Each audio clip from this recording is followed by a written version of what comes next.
আর ভাই কি সাবিন ভাই, আমি তো কোনো কিছু বুঝতে পারছি না, আপনি আমাকে এভাবে এখানে কেন ডেকে নিয়ে আসলেন?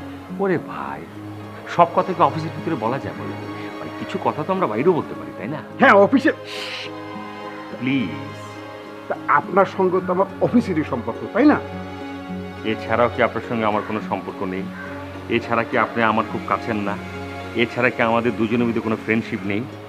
হ্যাঁ আছে, কাছের মানুষ আছে, সেটা আমার তরফ থেকে হয়েছে, আপনার তরফ থেকে নয়। প্লিজ ব্রাদার, আপনি কোথায় একটা অতীত নিয়ে বসে থাকলে হবে? ফার্স্ট ডিসকাস চ্যাপ্টার, আমরা নতুন কিছু নিয়ে ভাবি। ঠিক আছে, পাস্ট ইজ পাস্ট। বলুন তো কেন আমাকে এখানে ডেকে নিয়ে এসেছেন? আপনি সেদিন প্রজেক্টের টাকার ব্যাপারে কি জানি বলছিলেন না? হ্যাঁ বলেছিলাম, কিন্তু আপনি তো রাজি হলেন না। শোনেন সাফিন ভাই, এরকম সুযোগ কিন্তু জীবনে আর দ্বিতীয়বার আসবে না। হ্যাঁ মানে আমিও না তাই ভাবছিলাম। তাছাড়া কোটি কোটি টাকা খরচ হচ্ছে প্রজেক্টের ব্যাপারে, মানে এখান থেকে যদি 8-10 লাখ টাকা 15 লাখ টাকা আমরা সবাই, তাহলে কি এমন ক্ষতি হবে কোম্পানির বলুন তো? এই তো বুঝে গেছেন সাফিন ভাই, আপনার বুদ্ধির দোকানটা খুলে গেছে, খুলে গেছে। কিন্তু জুয়েল ভাই, আমি বলছিলাম পরে যদি কোনো ঝামেলা হয়। আরে ভাই, ঝামেলা হওয়ার কোনো কারণই নেই। আপনি হচ্ছেন গিয়ে প্রজেক্ট ডিরেক্টর, আপনি ওভার ইনভয়েস দিয়ে অ্যাকাউন্টস থেকে টাকাটা তুলে নেবেন, আমি অ্যাকাউন্টস অফিসার হিসেবে আপনাকে টাকাটা দিয়ে দিব। সহজ অঙ্ক। কেউ তো আর ইনভয়েস চেক করতে আসছে না। তা হয়তো আসবে না, তাহলে কি আপনি বলছেন টাকাটা ওখান থেকে সরাতে? চোখটা বন্ধ করে, এইভাবে বন্ধ করে, তারপর আপনি দ্রুত কয়েকটা ওভার ইনভয়েস আপনার এই প্রজেক্টের নামে জমা দিয়ে দিন, বাদ বাকি আমি দেখছি। ভাই দা ভাই, ভাবির সঙ্গে বিষয়টা নিয়ে কথা বলেছেন তো? আসলে আপনার ভাবেও বলছিল যে কিছু একটা করার জন্য, চাকরি করে তো মনে করেন যে এসব কিছুই করতে পারবো না, সেজন্য ও বলছিল কি একটা ফ্ল্যাট যাতে বুকিং দিতে পারে। দেখেছেন দেখেছেন সাফিন ভাই, ভাবি কতটা বৈষয়িক, আপনার মতো না, সে ঠিকই বুঝতে পেরেছে। তবে জুয়েল ভাই, আমার না খুব নার্ভাস লাগছে। সাফিন ভাই, আপনি যখন বেবি নেবেন, আপনার একটু নার্ভাস লাগার কথা না? তাই বলি কি আপনি বেবি নেওয়া বন্ধ করে দেবেন? দেবেন না। তেমনি বড় বড় প্রজেক্টের ক্ষেত্রে এরকম একটু নার্ভাস লাগে, পরবর্তীতে ওটা ঠিক হয়ে যায়। আপনাকে যা যা বললাম আপনি তাই তাই করতে থাকেন। আচ্ছা ভালো কথা, ফ্ল্যাট বুকিং এর টাকাটা কবে লাগবে? এই সপ্তাহে হলে ভালো হয় জুয়েল ভাই। হয়ে যাবে, চিন্তা করবেন না। Thank you. জুয়েল ভাই, আমার খুব নার্ভাস লাগছে। আরে দূর সাফিন ভাই, আপনি বাচ্চাদের মতো কেন করছেন? ভুলে জানেন সমস্ত কথা। আচ্ছা আপনি না এই প্রজেক্টের পিডি?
For you. কি এটা? খুলি দেখো না।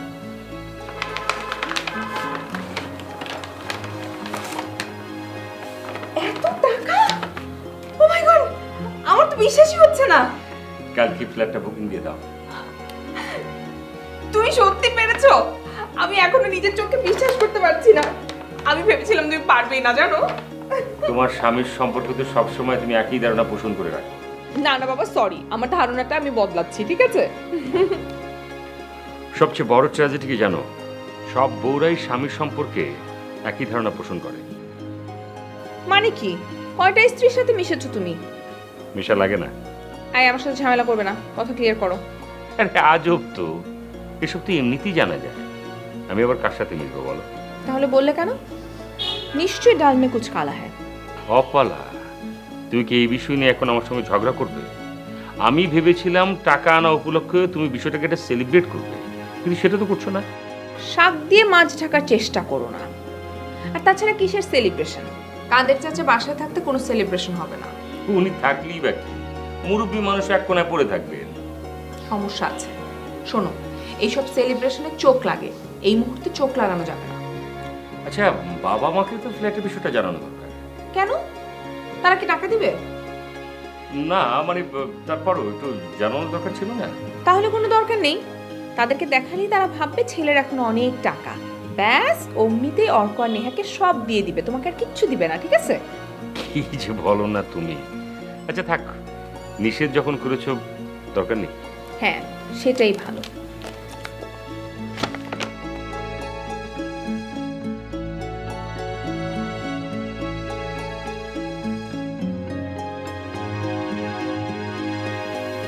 জানিস, আমার বন্ধু থাকে অস্ট্রেলিয়ার সিডনিতে। গ্রেট। তুমি কি তার কাছে বেড়াতে যেতে চাও? আরে না, তোকে একা রেখে যাই কেমন? কি আশ্চর্য কথাবার্তা বাবা, আমি বুঝে একা থাকতে পারি না। পারলেও আমি সাহস পাই না। হঠাৎ তুমি তার কথা বললে কেন? বলেছি তার একটা ছেলে আছে। বাবা please, not again. No no. আরে তোকে ওকে বিয়ে করতে বলছি না তো। তাহলে ও একটা কাজে দেশে আসছে, কদিন থাকবে। খুবই ভালো কথা। তাহলে আমি কি করব? তুই কিছুই করবি না, তা আমাকে বলছো কেন? কারণ আমি ভাবছিলাম ওকে এই বাসে উঠতে বলবো। এখানে উঠবে কেন? আমাদের গেস্ট রুম তো খালি আছে। বন্ধুর ছেলে এখানে আসছে, হোটেল না উঠে এখানে আসাটাই তো ভালো দেখায়, তাই না? অত ভালো দেখানোর কোনো দরকার নেই বাবা। বাইরের লোক বাসায় এসে উঠলে বাসার প্রাইভেসি নষ্ট হয়। একবার পরিচিত হলেই দেখবি আর বাইরের লোক মনে হবে না। খুব ভালো ছেলে। বাবা তুমি চাচ্ছোটা কি, এটা বলো তো বাবা একটু। আরে তোকে তো বললাম এটা কয়েকদিনের ব্যাপার মাত্র। ফাইন, যে কয়দিন সে এখানে থাকবে আমি অন্য কোথাও গিয়ে উঠবো। কই উঠবি? হোস্টেলে কিংবা ছোট খালা বড় খালা কারো বাসায়। নিজের বাসা থাকতে ওসব জায়গায় উঠবি কেন? তুমি বাসাকে লঙ্গরখানা বানালে আমার অন্য কোথাও উঠা ছাড়ার কোনো উপায় আছে? তাহলে ওকে না করে দেবো? তুমি কি তাকে অলরেডি বলে ফেলেছো? না, তেমন করে বলনি, তবে বলছি।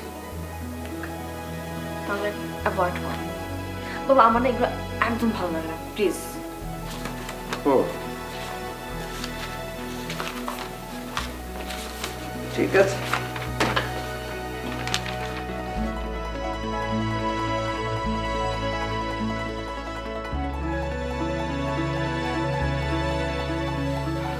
আমার কিন্তু নিজেই এখন অসহ্য লাগছে। কোন ব্যাপারে? কোন ব্যাপারে আবার? চাচার ব্যাপারে।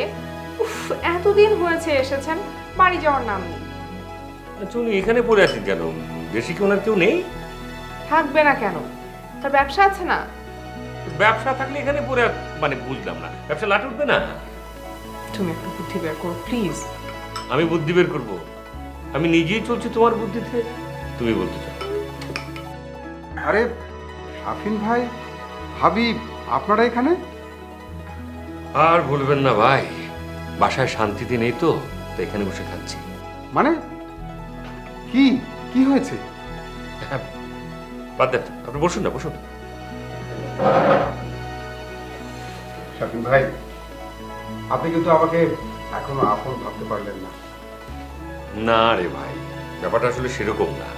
এটা এমন একটা সমস্যা যে কারোর সঙ্গে শেয়ার করা যায় না। আর শেয়ার করেই বা কি হবে? মানে আপনি তো আর কিছু করতে পারবেন না। আহা ভাবি, আপনি একবার আমাকে বলেই দেখেন না যে আমি করতে পারি কি পারি না। আচ্ছা ভাই যখন এত করে শুনতে চাচ্ছেন তাহলে বলি। তুমিও বলতে চাইলে বলো। হয়েছে কি ভাই, আমাদের বাড়িতে একজন গেস্ট এসেছেন। আমার গ্রামের দুঃসম্পর্কের চাচা। আচ্ছা আচ্ছা ভাবি, আমি বুঝতে পেরেছি। সেই চাচা এসেছে কিন্তু যাওয়ার কোনো নাম করছে না, তাই তো? এক্স্যাক্টলি।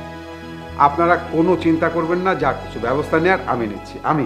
আপনি কি করবেন? সেটা আপনি হাতে নাতে টের পাবেন ভাবি। শুধু আপনি ওই চাচার হাতে যদি মোবাইল থাকে সেটার নাম্বারটা শুধু আমাকে দিন।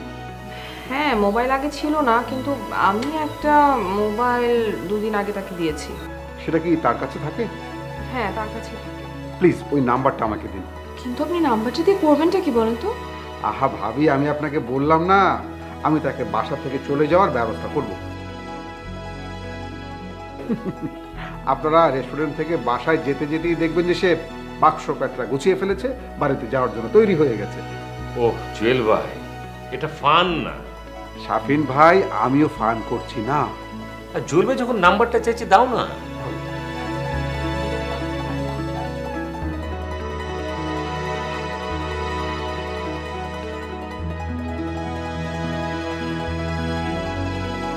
হ্যালো সাসামিয়া, যাই রসুল বলতেছি। আরে হ্যাঁ হ্যাঁ হ্যাঁ, শাশির অবস্থা এখন খুবই খারাপ, খুব খারাপ, বুঝছেন? হাতের হার্ট অ্যাটাক করছে। আজকে রাতের মধ্যে হাতের হাসপাতালে, হ্যাঁ হাসপাতালে নিতে হইব। আপনি ধাই করে চলে আসেন, বুঝছেন? লেট করিয়েন না, লেট করিয়েন না, হ্যাঁ ধাই চলে আসেন। হ্যালো হ্যালো হ্যালো হ্যালো, কথা শুনতে পাচ্ছি না, বুঝছেন? লাইনে ডিস্টার্ব করতেছে। হ্যাঁ হ্যাঁ, শুনতে পাচ্ছি না। হ্যালো, শুনছেন? চলে আসেন, আজকে রাতের মধ্যে ধাই করে চলে আসেন।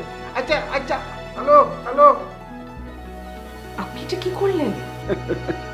ভাবি, বাসায় দিয়ে দেখবেন যে কাজ হয়ে গেছে। এক সময় থিয়েটার করতাম তো, সেই অভিনয়টা অনেকদিন পরে কাজে লাগালাম। ভাই, আপনার পারফরমেন্স দেখে তো আমি খুবই অবাক হয়েছি ভাই। আপনি সত্যি একটা চিজ, কিন্তু পনির না। আপনি যেটা করবেন ভাই, আপনি নাটকে ঢুকে যান অথবা মিউজিক ভিডিওতে, এই সুপটুকু খেয়ে নিন, আমি মুখ লাগাইনি। Thank you.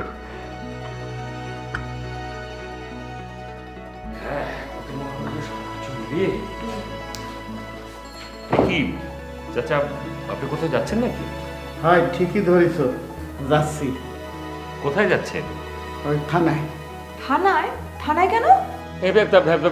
তাই তো, থানায় আপনার কি কাজ চাচা?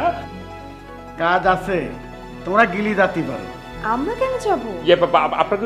আপনার কেউ ধরা পড়েছে? আরে আমার কিরা ধরা পড়বি? ওই একজন আমি থানায় কমপ্লেন দিলাম, পুলিশ তারে ধরে ফেলাইছে। কে চাচা? হ্যাঁ রে, তারে দেখতেই তো যাবো। মানে বিষয়টা কি বলবেন তো চাচা? মানে আপনি কার নামে কমপ্লেইন করেছেন? কি কি করেছে সে? আপনাকে কি কোনো হত্যার হুমকি টুমকি দিয়েছে নাকি? মানে ব্ল্যাকমেল করে টাকা পয়সা চেয়েছে? ওরে না, শিরামের কিছু না। ওই যে বিকেল বেলা আমি ঘরে বসে রয়েছি, এক ফাউল আমার ফোন দিয়ে কষছে আমার স্ত্রী, মানে তোমার চাচি, সে নাকি খুবই খারাপ অবস্থা, এখনই আমার গ্রামে জাতি হবে। মাগো, মাথার কেমন জানি ঘুরেছে। তাই নাকি? তাহলে তো আপনাকে এক্ষুনি দেশের বাড়ি চলে যেতে হবে, তাই না? আরে কি কষ্ট তুমি, আমি গ্রামেই যাবো কে আর দেশেই যাবো কিছুর জন্য? হ্যাঁ, আমার স্ত্রী মানে তোমার চাচি, সে তো বইরে কিছু 3 বছর আগে, কম সে আবার অসুস্থ হয়ে কি রে। ইন্না লিল্লাহি রাজিউন। তাই নাকি চাচা? জানতাম না তো। হ্যাঁ, আর তখনই বুঝলাম এটা ভুয়া কল, আমারে ফান্দে ফেলাতে চাইছে। আমি লোকাল থানায় সাথে সাথে ফোন করে জানালাম। ওই থানায় আমার পরিচিত একটা লোক ছিল, সে হলো নাম্বারটা দেন, আমরা দেখতেছি। সাথে সাথে আমি নাম্বারটা দিয়ে দিচ্ছি। হ্যাঁ, আমাকে পুলিশ এত তৎপর 2 ঘন্টার মধ্যে ফাউল লোকটার ধরে ফেলাইছে। ধরে আমার থানায় যাত্রী কইছে, তোমরা তো বাইরেতে ঘুরে আসলে পরিশ্রান্ত, দাও তোমাদের রেস্ট করো, আমি থানায় যাচ্ছি। না, আপনার বয়স হয়েছে চাচা, রাতের অন্ধকারে হুটহাট করে কোথায় আবার কোন বিপদে পড়েন আল্লাহ তুমিই জানো। আমি একা একা আপনাকে যেতে দেব না, আমি আপনার সাথে যাব। তুমি বাসা থাকো। যাও। যাবা? হ্যাঁ হ্যাঁ হ্যাঁ, প্লিজ প্লিজ।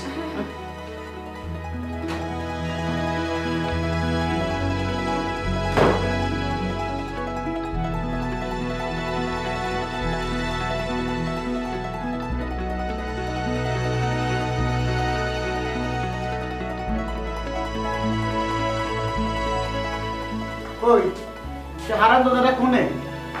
আপনি কে বলুন তো? আমি আব্দুল কাদের, মানে কাদের মন্ডল। আমি তো মনে করি আপনার কল দিলাম, ওই যে আমার কাছে ফোন করে কেটা মিথ্যা কথা কয়েছে।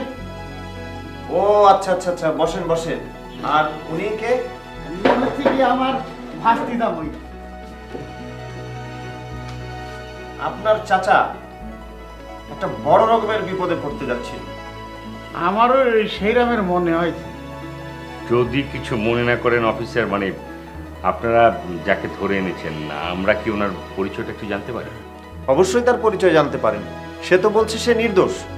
অবশ্য ধরা পড়লে সবাই নিজেকে নির্দোষ বলেই দাবি করে। তা অবশ্য ঠিক। আচ্ছা, তাকে কি একবার আমরা দেখতে পারি, মানে যদি আপনাদের আপত্তি না থাকে? অবশ্যই দেখা যাবে। দেখা করানোর জন্য তো আপনাদেরকে এখানে ডেকে নিয়ে এসেছি। এই সেন্ট্রি, সন্ধ্যায় যে আসামিকে ধরা হয়েছে তাকে নিয়ে এসো। চাপকে না ও পিঠের ছাল ছাড়ানো দরকার। কত বড় মিথ্যাচার, মৃত মানুষকে নিয়ে মিথ্যা কথা। হ্যাঁ, আপনার আর মারার দরকার হবে না, আমরাই তাকে সাইজ করে দিয়েছি। সাইজ করেছেন মানে মারধর করেছেন? আরে ভাই, কথা বের করার জন্য টুকটাক প্রেশার তো দিতেই হয়। শাফিন ভাই, শাফিন ভাই আমারে বাঁচানো। কি? ও মাই গড, আপনার এই অবস্থা কেন? ভাই বাবা তুমি ওর চেনো নাকি? না, ওইভাবে চিনি না, পাড়ার লোক, মাঝে মধ্যে দেখা হয় আর কি। আপনার যদি পাড়ার পরিচিত লোকই হয় তাহলে মুরব্বীকে কেন এসব কথা বলবে? মনে হয় মজা করে বলেছে। ইয়ে তাই না জুয়েল ভাই? জি জি জি ঠিকই বল। কি বাপের বয়সে একজন মানুষের সাথে মজা মজা করার মধ্যে জায়গা পাও না, ফাজিল কয়েনকে। চাচা আমি চেয়েছিলাম। আপনি কি চেয়েছিলেন সেটা শোনার সময় এখন আমাদের নেই। আপনি অন্যায় করেছেন, বড় একটা অন্যায় করেছেন, আপনি মাপ চান। চাচা আমি আপনার ছেলের বসে, মাফ করে দেন আপনি। চুপ, এহারে মোটে কথা কব না। আমার সোয়াল নলি তোমার মতো ইরাম কাম করতো না। মনে করেন যে আমি আপনার কুলাঙ্গার ছেলে, সেই হিসেবে আপনি আমাকে মাফ করে দেন। পা ধরছেন না কেন? পাপাদের মাপ চান। পা ধরবো কিভাবে? আমি তো কোমর নিচে করতে পারছি না, আমার কোমরে ব্যথা আসছে। আচ্ছা বাবা, চাচা যেহেতু উনি অবস্থা খারাপ, কোমর নামাতে পারছেন না, আমি সেদিক থেকে বলি কি যে আপনি ওনাকে উনি আপনি হাত জোর করে বলেন, হাত জোর করে বলেন, হাত জোর করে বলেন। চাচা আপনি আমাকে মাফ করে দেন, জীবনে এই ধরনের ভুল আমি তুমি যখন ইরাম করে কষ্ট, ঠিক আছে মাফ করে দিলাম। ধন্যবাদ। আপনি তাহলে অভিযোগ উঠিয়ে নিতে চাচ্ছেন? কি আর করা দারোগা সাহেব, যান উঠাই নিলাম। যান জুয়েল ভাই, যান। আজকের মতো চাচা আপনাকে মাফ করে দিল, ভবিষ্যতে এসব চিন্তা কখনই করবেন না। আমি তো আপনাকে ছাড়বো না। যান যান, চলে যান আপনি। ভাই আমি কই যাব? আমার তো নড়ার শক্তি নাই, আমার মাজা নাড়াইতে পারতেছি না। তো স্যার আচ্ছা বাবা, আমার সেটা তো তো খুব ক্ষুধা লাগছে অনেক। আচ্ছা ঠিক আছে, আপনি আমার সঙ্গে চলুন। আমার সঙ্গে চলুন না, ওরা কি আমাকে বাসায় নিয়ে যাচ্ছে নাকি? চাচা আপাতত নিয়ে যাই, দেখতেই তো পাচ্ছেন ওনার অবস্থা খুবই খারাপ, মানে আপাতত নিয়ে যেয়ে পরে আমাদের বাসা থেকে মানে কিছু খেয়ে আবার চলে যেতে পারবেন। আচ্ছা সাহেব, থ্যাংক ইউ সো মাচ। আচ্ছা, আপনি আমাদের জন্য অনেক করেছেন। যে কোনো প্রয়োজনে জানাবেন। হ্যাঁ জি অবশ্যই আসুন আসুন আসুন, কোনো অসুবিধা নেই, আসুন। এই তো চাচা আসেন।